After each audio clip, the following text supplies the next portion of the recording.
Okay, I'm going to start, ladies. Do you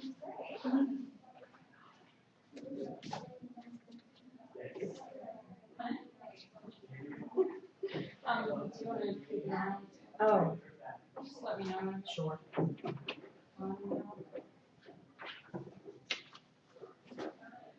Okay, so my name is Leigh-Chantelle, and thank you for coming today, and thank you for people who are watching at home, and I'd also like to thank ICAS and all the organisers for putting on this event. Hope everyone's learned something from it. And this today is going to be Staging Effective Events and Engaging Volunteers workshop. And I'll just go through my sort of background and my history first, and then we will get into the nitty-gritty stuff. And I hope you all got the handouts. If you need any more, grab some on your way out to give to friends or something if you like. And so I've had a background in music. I was going to be a rock star on stage, so I released my own CDs and had my own record label, and that was 2001. And so I've always been immersed in promotion and networking and things like that. I also started to become more involved in the vegan and animal rights scene in about 2005 when I had finished my studies in nutrition, naturopathy and Western herbal medicine and released my first recipe calendar. And I started my website vivalavegan.net to pretty much promote my calendar. And so since then, the website has become an interactive and a multimedia place for vegans and vegan curious people to find out more information.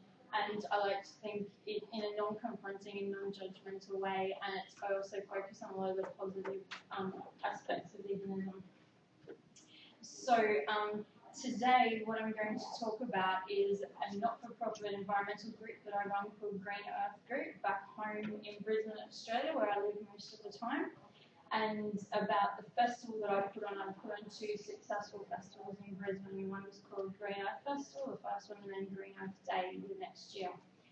We had 3,000 to 4,000 people at the first festival in Brisbane, and that was basically just based on network and promotion online, in particular Facebook stuff. So I'm just going to give you the background of Green Earth and the festival, and then we'll go through the handout.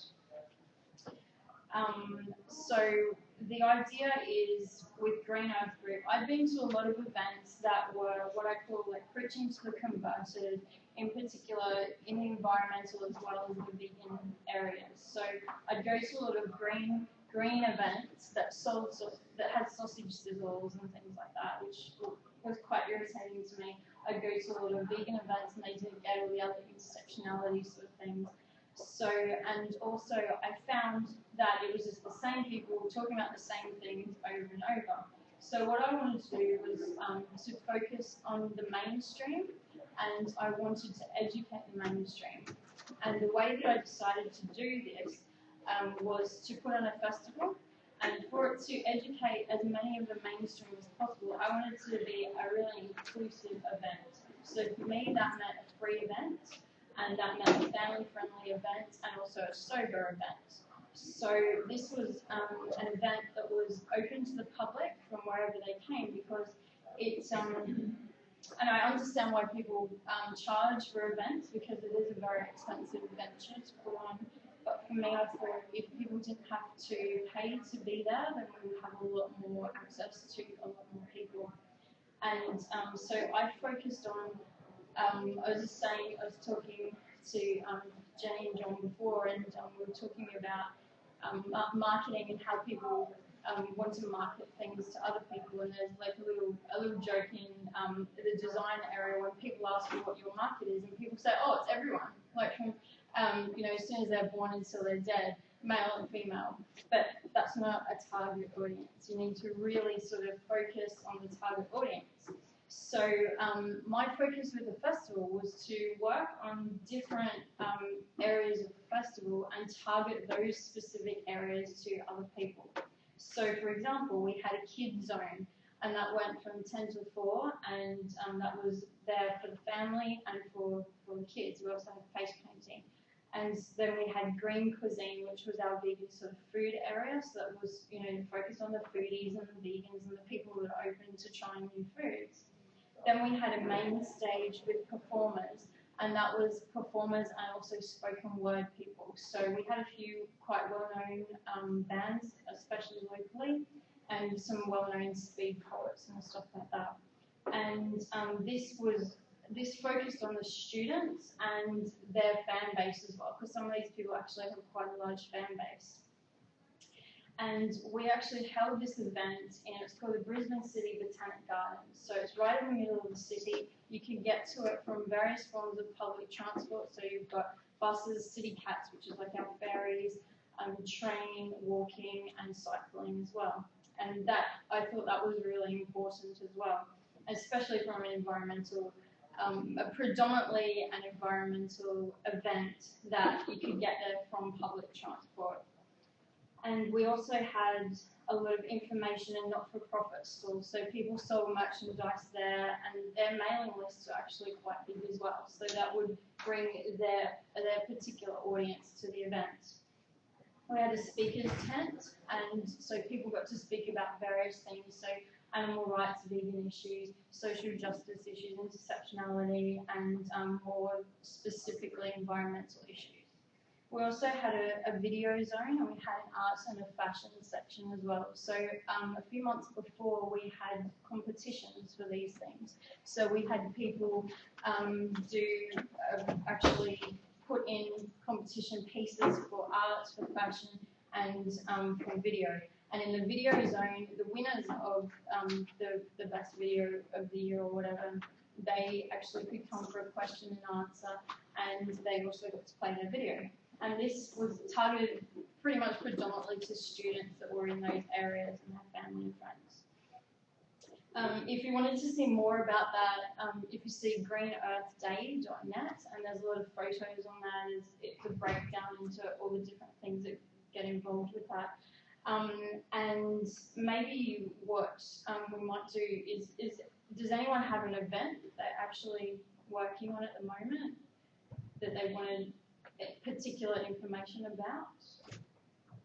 Anything coming up? So it's just pretty general stuff everyone's interested in. Okay, I'll talk about that.